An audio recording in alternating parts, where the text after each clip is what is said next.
bamenyesheje yuko bamaze gufasha cyane mu cerekeye amazi, hari n'imiduga ishika 2 bagomba gushikiriza leta y'u Burundi kugira ngo ifashe mu gutanga amazi mu makartier bimaze kugaragaramwo ico kiza.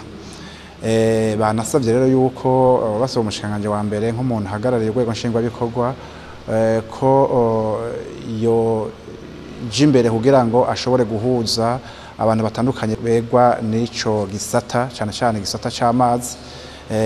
Nyakubahwa umushikanganje wa mbere rero yashimye cyane uwo mubonano aho yavuze ati ni kugira tutezogira ico dukoze kuko uno munsi iki kiza kimaze kwigaragaza ejo ho bizogora kuko murango twimirije igihe c'imvura.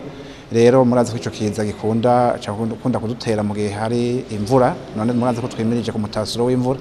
Ati ni ngombwa yuko twebwe abajejwe intwaro n'ibisata bitandukanye kugira ngo dufashanye namwebwe abasanzwe dufasha mu migambi y'igihugu kugira ngo haboneke umuti w'ico kiza.